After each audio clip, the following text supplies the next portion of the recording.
вестник Конкурент. Пулсът на Северозапада. От кога се занимаваш с обущарство? Сега сме 2016-та. Тук са 16 години, около 20 години. Около 20. А от кого си се учи? От баща ми. От баща ти. Нещо като образование е друго, съвсем различно ли от това или... Различно, студена обработка. Ама то вече няма работа за стругари. По принцип се казва, че на обущари децата ходят боси при вас, така ли? Случвало ли се? Моя син отиде направо в Англия.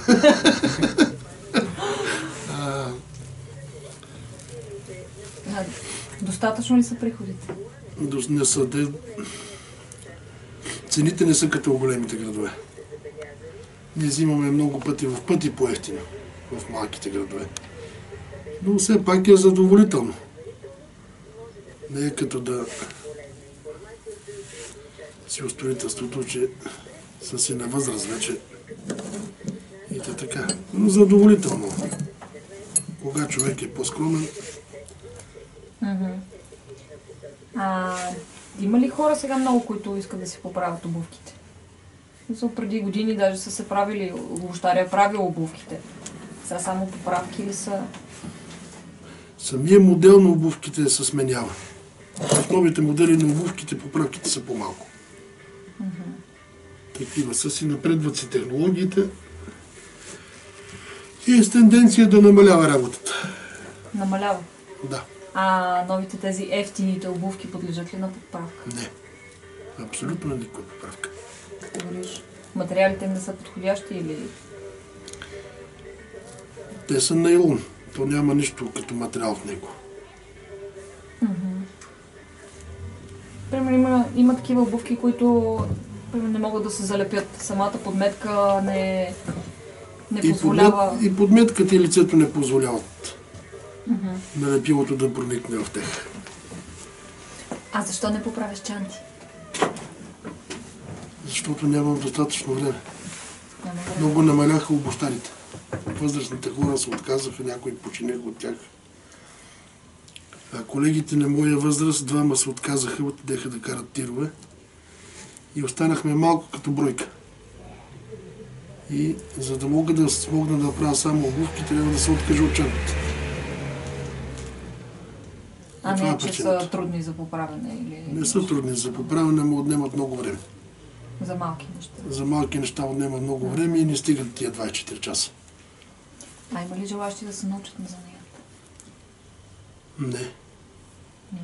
Аз научих сина ми, но той върне да работи в Англия. Така да му предам занятия, защото няма да му загуба това. Трудно ли се учи занятията в обущарството? Зависи на каква възраст почваш да го учиш. Аз съм почнал да го уча на 30 години и го научих някъде за около 3 години. А сина ми почнал от 16 годишни и го научи за 1 година. Всичко се зае, колкото си по-млад, толкова по-бързо възприемаш. Едни и същи неща.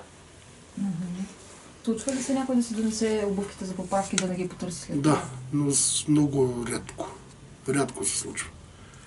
Долу в комплекса като бег, там си беше съвсем нормално. Всеки месец носиш в къщи кашоните с обувките. Докато тук в града... И какво става после с тези обувки? После ги раздаваш на приятели. Не ги продаваш? Не. Раздаваш. А тук в града са по-нормални нещата. Случват се, но много рядко такива неща.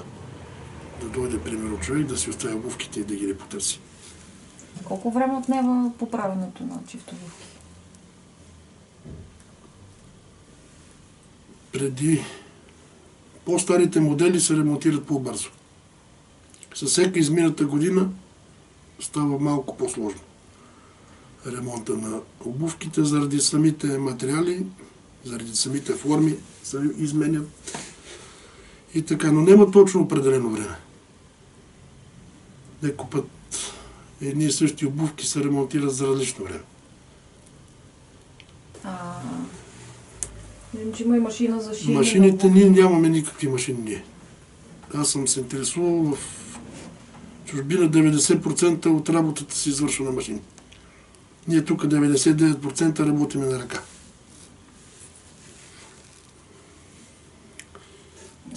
Знам още на място, където има машина за шиене, но не знам... Те са редкост. Да. Да. Много... Те са отпреди още Много рядко. от преди революцията, нежната. Това сигурно на 60 години тази машина. И сега не може да се намери такава. Има нови китайски. Те са скъпи и ние не може да си ги позволи. А изкуствената или естествената кожа се поправя по-лесно? Естествената. Естествената. Естествената кожа си е за предпочитане. А как трябва да се обработва една кожа, за да се запази обувката повече време? С обикновена боя. Иначе зависи при самото производство на кожата как се импрегнира кожата. А ако импрегнират кожата качествено, и обувката ще изкара повече време. А някой път има обувки от естествена кожа, които се скъпват бързо. Заради самата обработка на кожата. Некачествено. Идва ли някой да черкува при теб? Освен сина ми не. Не. Не. Идват така приятели като Гошко, ама те повече записват или когато се шият обувки на ръце, че е най-трудоемкото. За помощ. За помощ повечето. И те по принцип хората си ходят на работа. И когато има време, тогава идва. Иначе, освен сина ми, не е че е ръководил. Преди имало училище. Училище в Михайловград за изработка на нови обувки. И оттам съответно някой решава да почва да се занимава с ремонт на обувки. А сега вече няма такова училище.